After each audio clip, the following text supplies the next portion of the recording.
নমস্কার বন্ধুরা, ঐশীজ কিচেনে সবাইকে জানাই স্বাগত। প্রতিদিনের মতো আজ আমি একটা নতুন রেসিপি নিয়ে চলে এসেছি।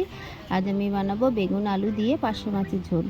খুবই কম মশলা দিয়ে এই বেগুন আলু পার্শে মাছের ঝোল আপনারা বাড়িতে বানিয়ে খেয়ে দেখবেন। এটা খেতে দারুণ লাগে, তাই পুরো রেসিপিটি দেখে এইভাবে বানাবেন। প্রথমেই গ্যাসে কড়া বসিয়ে দিলাম।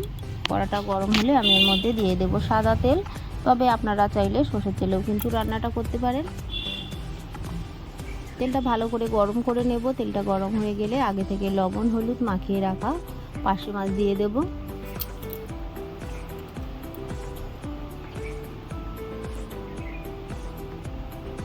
মাছগুলোকে দিয়ে কয়েক মিনিট আমি এইভাবে রেখে দেব। তারপর মাছগুলোকে উল্টে পাল্টে সুন্দর করে ভেজে নেব। কয়েক মিনিট পর আমি মাছগুলোকে উল্টে দিচ্ছি। আমার এই রেসিপিটি আপনাদের ভালো লাগলে প্লিজ আমার চ্যানেলটিকে সাবস্ক্রাইব করে পাশে থাকা বেল আইকনটি ক্লিক করে দেবেন, তাহলে আমি নতুন ভিডিও ছাড়লে আপনাদের কাছে পৌঁছে যাবে।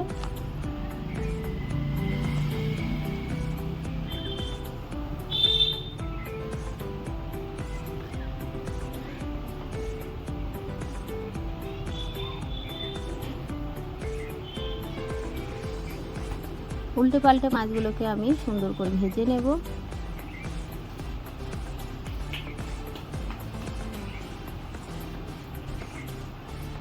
দেখুন মাছগুলো ভাজা হয়ে গেছে, মাছগুলো তুলে নেব। তেলের মধ্যে বাকি মাছগুলো দিয়ে দেব।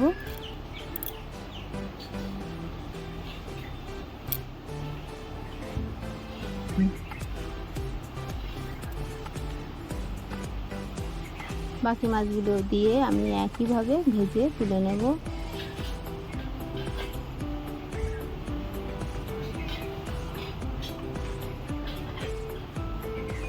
দেখুন এই মাছগুলো ভাজা হয়ে গেছে, এই মাছগুলোকেও আমি তুলে নেব।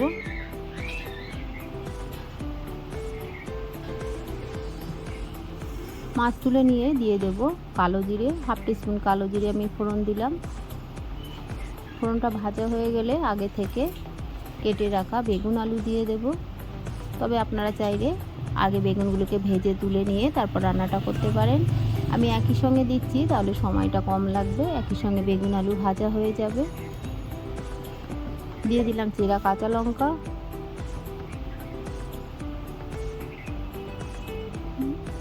দিয়ে প্রথমেই একটু নেড়ে নেব।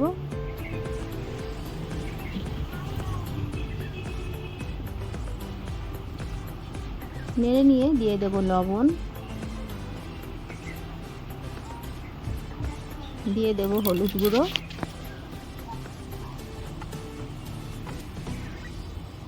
দিয়ে কয়েক মিনিট এইভাবে নেড়ে বেগুন আলুটাকে ভেজে নেব।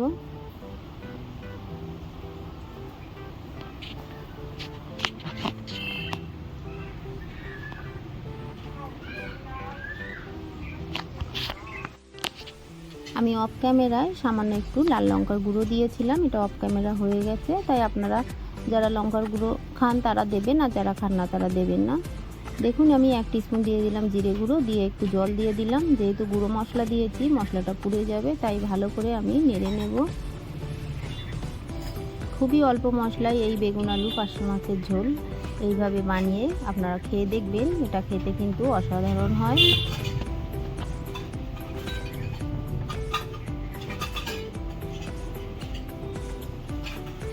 কয়েক মিনিট এইভাবে খুব ভালো করে আমি নেড়ে নিলাম।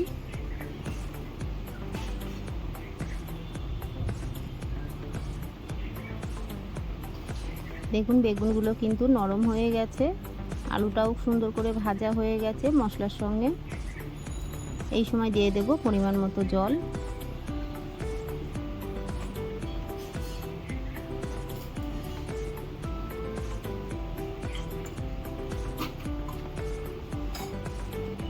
আপনারা যতটা গ্রেভি রাখতে চান সেই মতোই জলটা দেবেন। জল দিয়ে ঢাকা চাপা দিয়েছিলাম, এবার আমি ঢাকাটা তুলে নেব। দেখুন ফুটে উঠেছে, খুব ভালো করে একটু নেড়ে দেব।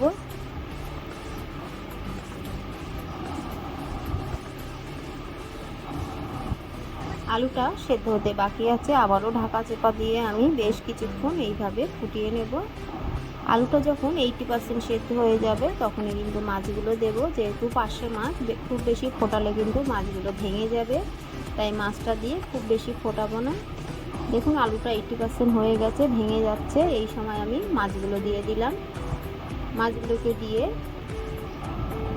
খুব ভালো করে গ্রেভির সঙ্গে মিশিয়ে নিয়ে ঢাকা চাপা দিয়ে কয়েক মিনিট আমি আবারও ফুটিয়ে নিয়েছি।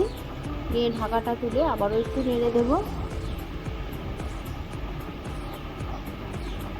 গ্রেভিটা একটু দেখলাম চেখে, একটু লবণ লাগবে।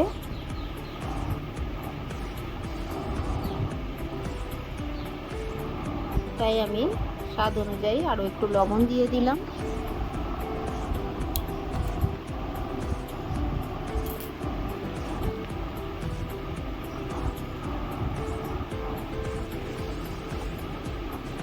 এইভাবে আরও বেশ কিছুক্ষণ আমি ফুটিয়ে নেব।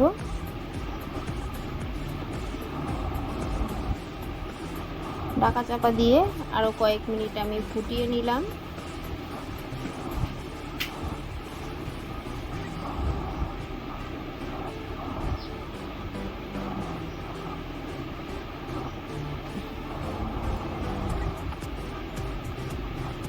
চেখে দেখে নিলাম সব কিছু ঠিকই আছে। গ্যাসের ফ্লেমটাকে আমি অফ করে দেব। আমার এই রেসিপিটি আপনাদের ভালো লাগলে প্লিজ আমার চ্যানেলটিকে সাবস্ক্রাইব করে পাশে থাকা বেল আইকনটি ক্লিক করে দেবেন, তাহলে আমি নতুন ভিডিও ছাড়লে আপনাদের কাছে পৌঁছে যাবে।